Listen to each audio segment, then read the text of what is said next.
Anna is preparing her PhD in California University. She is taking us in the area of San Juan, and this is she's going to be talking about a very topical issue, the role of women in urban farms. Yeah, so thank you for the introduction. My name is Anna. I go to the University of California, Davis. I just finished my master's in international agricultural development, and then I'm starting my PhD in geography.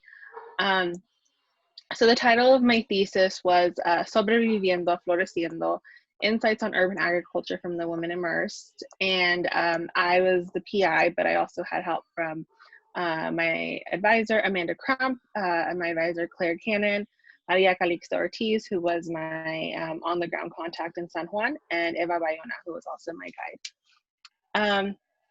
So the purpose of this research was to understand women's viewpoints on urban agriculture in San Juan, Puerto Rico. And by viewpoints, I mean their experiences, how it has changed over time. And I also wanted to understand how natural disasters affect women in agriculture, and how women use urban agriculture to ameliorate the effects of natural disasters. So my research was based off this guideline for the development of community-based urban orchards in Puerto Rico that Dr. Maria Calixto Ortiz and her team at the Universidad Metropolitana conducted in San Juan. But this was done prior to Hurricane Maria, so I felt that it was very timely to do another in-depth research on urban agriculture, but I specifically focused on women because we know that women are the population mostly represented in urban agriculture, but we don't really know what their experiences are. So I was able, and her report didn't really focus on gender and women, so I was able to pick that up. So Puerto Rico is part of the United States. They are a commonwealth. They import 85% of their food, and over time it has increased. So since the 1950s, they've been increasing the amount of imported food as they shift from an agricultural society to a manufacturing / service oriented economy. And then after Hurricane Maria, 80% of the crop value was lost. Puerto Rico is also an interesting place for me to do my research because 93% of the population lives in urban areas, and Puerto Rico also experiences a lot of tourism in the urban areas. Puerto Rico has very distinct socioeconomic makeup. So the median income in Puerto Rico is $19,000, a little over $19,000.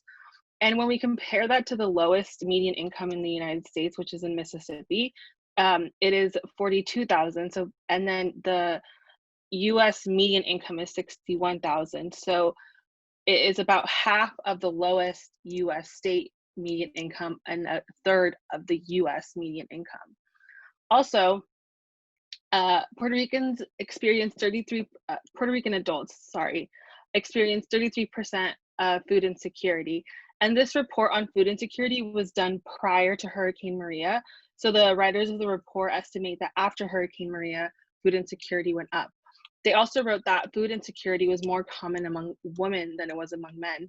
And I would be really interested to find out more information, and I looked for it about food insecurity among children. So this means that women-led households will probably be more food insecure than households that have both a male and female figure. So the theory that I used for kind of as one of the points of my research was standpoint theory, which is basically that you center the lived experiences and the knowledges of a specific person. And it argues that that person is the most knowledgeable person on that subject or that experience. And so because women have a different perspective on the world and they have different lived experiences, they are going to have different knowledge on subjects like farming compared to men because of their status as women. And I really wanted to use this as a framework to frame my work, because even though I've studied agriculture, I am not a Puerto Rican woman who does urban agriculture. Like that person is more knowledgeable than me. And so some of the feminist scholars who who research this or who have theorized about this are Nancy Hartstock, Patricia Hill Collins, Sandra Harding, and Donna Haraway. And I like this quote by Sandra Harding, which is starting off the research of women will starting off research from women's lives will generate less partial and distorted accounts, not only of women's life, but also of men's life and the whole societal order. Oh, sorry. So my method. So I spent a month in Puerto Rico and I was able to interview 9 women involved in urban agriculture at different stages of they were involved in different areas of urban agriculture. So I interviewed professors, managers, project implementers, and volunteers. I utilized extensive semi-structured interviews and transect walks when possible. My interview was semi-structured, as I mentioned, and I had 13 total questions, and my questions were divided into the topics of urban agriculture, Hurricane Maria, and community support, food resiliency, food sovereignty, or changes in the food system, and cultural significance. So the results. So mostly or all of the farms were growing culturally relevant food, but they were also growing products that weren't typically part of the Puerto Rican diet. So this was really nice because they were able to expose kids to new foods. I guess I should add that a lot of these urban agricultural farms were based in urban communities, and they had programs for kids to go spend time there after school, and kind of formed as like a daycare or after school program. And they use the farming as a way to teach kids about the environment and food production. So they were able to teach children about new foods and you know, provide some that they might be able to take home and show it to their families. But mostly all of the women involved in these areas would get their staple food items from these huertos, which is what they call urban agriculture farms in Puerto Rico. So they saved money on, you know, not getting that from the grocery stores. Most of these huertos were damaged in Hurricane Maria, and so that was an unfortunate event. But what really came to light after this was that these are really important spaces for communities. So they became a spot for people to receive information, important items like water and food after the hurricane. And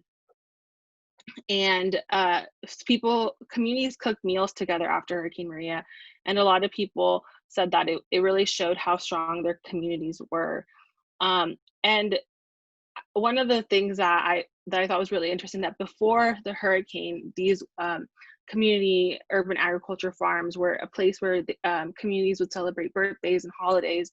And so once they experienced a lot of damage, you know, that made it really hard for them to, you know, continue to celebrate these events.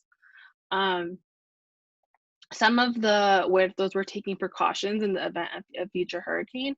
So they were like, one person was doing some sort of like irrigation to make rainwater drinkable water. And, you know, they were really cognizant about the fact that there could be another hurricane, and they didn't want to experience as much loss as they experienced during Hurricane Maria. One of the things that I thought that generally was really interesting in my research was that almost all of the urban farms were led by women, and they worked a lot in them because they didn't have a lot of volunteers.